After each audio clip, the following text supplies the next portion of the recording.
acompañarnos. Vamos a darle la bienvenida al doctor Marco Almería, él es especialista en salud pública, para hablar un poco de este cambio de percepción. Son 11 puntos los que ha aumentado, según Ipsos Apoyo, la última encuesta de Ipsos Apoyo, en comparación al mes de enero. Es decir, el 59% de los peruanos sí aceptaría vacunarse. Muchísimas gracias, doctor, por acompañarnos en esta edición de Noticias Digital. ¿A qué responde este cambio en los peruanos? Jennifer, muy buenos días, lo mismo a todos los televidentes. Este cambio se debe al hecho de que muchas personas, en este caso personal médico, personal enfermero, personal técnico que ya se han vacunado, no han presentado los temidos efectos colaterales. Es decir, mucha gente tenía el temor de vacunarse porque se le asociaba a los efectos colaterales, efectos indeseados, pero la población ha visto a través de los medios de comunicación que los médicos, las enfermeras, los obstetras se han vacunado y no ha habido reporte de casos o secuelas graves o consecuencias graves de la vacunación. Entonces, esto ayuda a la percepción de las personas y los anima a vacunarse. Lo otro es el concepto que cada vez queda más claro, que en realidad la vacuna es la única arma que nosotros tenemos para poder salir de esta situación de pandemia. Sin embargo, como contraparte tenemos la lentitud de la vacunación. Mire, las 300.000 dosis llegaron el día 7 de febrero. Hoy día estamos 17. Han pasado 10 días. Y estamos vacunando al día de hoy, según el gráfico que incluso usted ha mostrado hace un ratito, 110.000 vacunados en el Perú en 10 días, lo que significa que cada día vacunamos más o menos a 11.000 peruanos.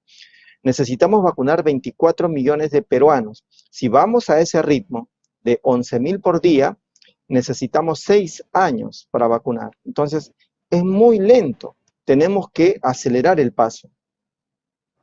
Ahora, doctor, claro, son distintas posibilidades las que se tienen frente a la vacuna, el cronograma de fases, ¿no? En esta primera fase está el personal de salud que está en primera línea, sin embargo, en la segunda fase están las personas de la tercera edad, a diferencia de otros países en donde en la primera fase, por decirlo de alguna manera, se ha intercalado tanto personal de salud como personas vulnerables frente a la COVID-19. ¿Qué aspectos cree usted que no se han considerado para vacunar y ganarle el tiempo frente al avance de la enfermedad en este tipo de personas vulnerables, ancianos? Mucho tiene que ver la cantidad de dosis de vacuna que nosotros tenemos como país. Entonces ya todos sabemos que hubo un poquito de retraso en la negociación y que por esa razón tenemos pocas dosis en estos momentos y por eso se ha priorizado en primera línea a los que están directamente relacionados con los pacientes COVID. Ciertamente los países del primer mundo, por ejemplo, han puesto en primera línea también a las personas vulnerables mayores de 60 años, y en el caso del Perú se los ha ubicado en la segunda fase.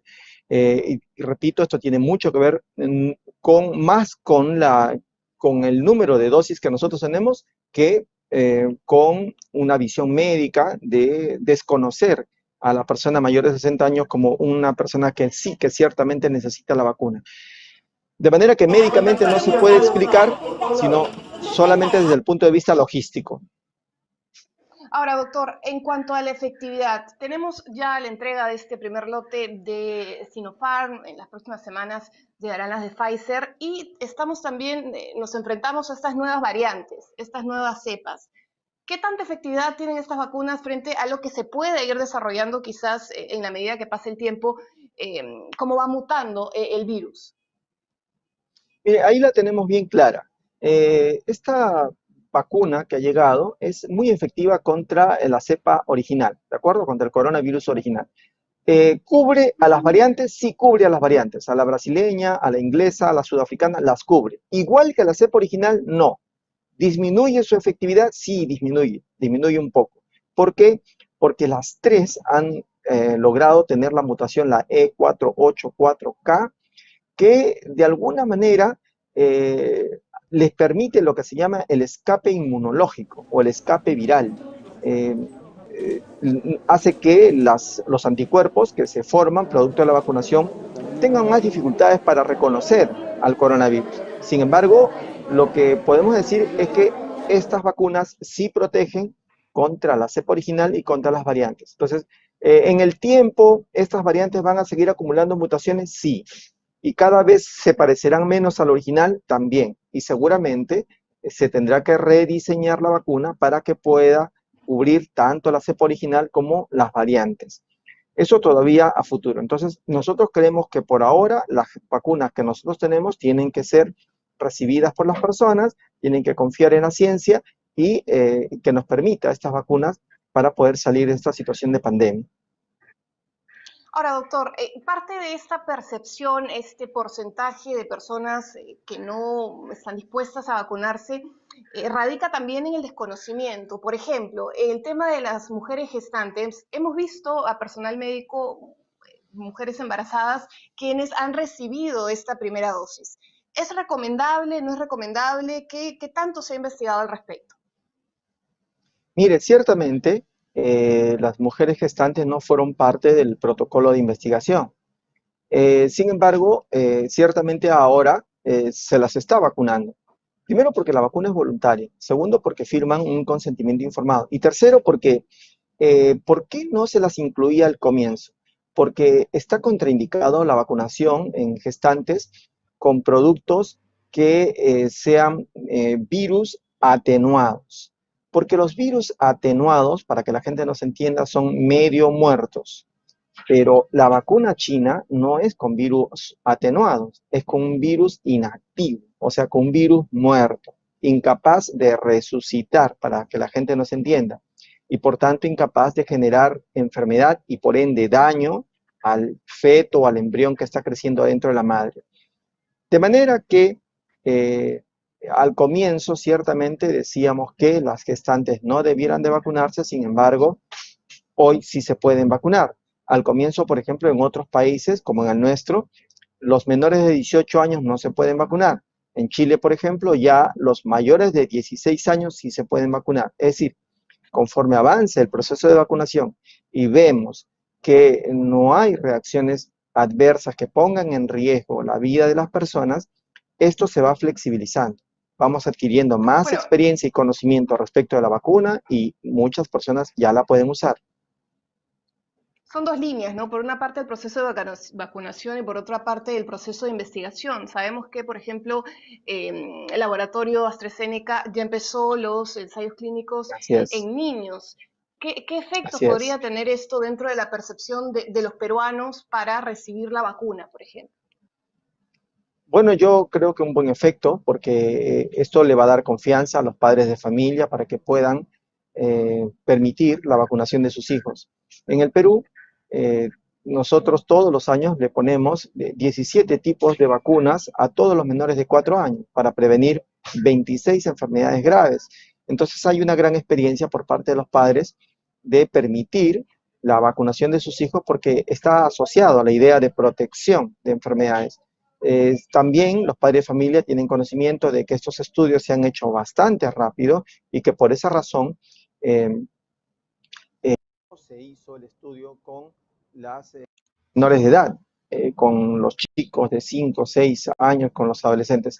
Y sin embargo, AstraZeneca hace muy bien en aperturar estos estudios para esclarecer cómo responden los niños frente a la vacuna. En general le Generar diré mayor que los confianza. niños sí, los niños responden bien a la vacunación. Todos los años los vacunamos contra diferentes enfermedades y responden muy bien. Ahora, doctor, el historial médico podría ser una razón para no vacunarse? Algunas personas, por ejemplo, con algún tipo de enfermedad crónica o antecedentes de VIH. También estábamos sosteniendo que las personas que tienen cáncer o los que tenían VIH no debieran de vacunarse porque tenían un compromiso del sistema inmunológico. Luego, ahora ya se pueden vacunar porque se usó un poquito más la investigación y se vio que estas personas sí podían vacunarse y anticuerpos y protegerse contra el coronavirus. Sin embargo, lo que persiste, la situación que persiste, aquellas personas que tienen reacciones alérgicas moderadas o severas. Entonces, en el caso de Pfizer, en Inglaterra, por ejemplo, las personas que tengan reacciones moderadas o severas no se les vacuna, ¿no? Porque se entiende de que podrían tener una reacción generada.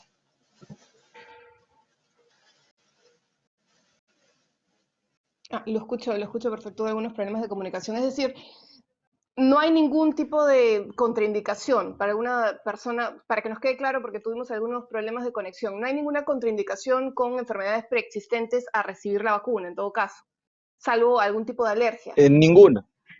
Exactamente. Las reacciones alérgicas, es decir, las atópicas que tienen reacciones alérgicas exageradas, no están siendo vacunadas, por lo menos con la vacuna de Pfizer. En cambio, las personas que tienen, por ejemplo, VIH o las personas que tengan tuberculosis o las personas que tengan cáncer, están siendo vacunadas. Ahora, doctor, es importante entender también que la vacunación como tal no es solamente un acto individual, sino que tiene repercusiones colectivas. La importancia de que gran porcentaje de los peruanos se vacunen es fundamental para enfrentar a la pandemia como tal. ¿Nos podría explicar un poco más sobre el efecto rebaño que se busca? Sí, es decir, que cuanto más personas tengamos infectadas, al virus se le hace mucho más complicado de saltar de un ser humano a otro ser. Nosotros creemos que las variantes que son muy infecciosas, de la población peruana, si estuviera vacunada, garantizaría el que el contagio se haga muy lento y que además el número de infectados disminuiría nuevamente. Ya sabemos que no va a desaparecer. Es decir, pensar que exista ya en adelante un año en el que no hay un solo contagiado de coronavirus, eso no es. La OMS ha sido claro, ha dicho. Entonces, el objetivo nuestro debería ser reducir al posible estas infecciones. Eso se requiere que el 75% de la población esté vacunada. Yo creo que vamos bien en ese sentido. Las personas que han expresado su voluntad de vacunarse están, es decir, en estas 2 semanas el número de peruanos que están dispuestos a vacunar, porque con eso nos ayuda mucho a alcanzar ese 75% para impedir que el virus salte de persona en persona y con ello nosotros podamos detener el avance de la pandemia. Y sobre todo ganar tiempo. Muchísimas gracias, doctor, por estos detalles que nos aclaran un poco el panorama sobre la importancia de recibir la vacuna. Ahora, es necesario que entendamos los peruanos también, con esto quisiera terminar, doctor, y que usted haga hincapié también, que el recibir la vacuna no significa que no vamos a contagiar. De alguna u otra manera, la vacuna nos protege para que la enfermedad no sea severa, pero es necesario continuar cuidándonos. Sí, aquí hay que distinguir lo que es infectado de enfermo.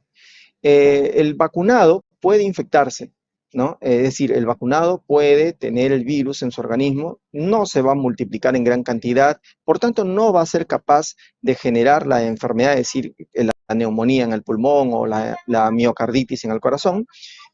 ¿Podría contagiar? Sí, podría contagiar, por eso es que tendremos que seguir usando mascarilla, la higiene de la mano, el distanciamiento social. Vamos a tener que todavía convivir con ello.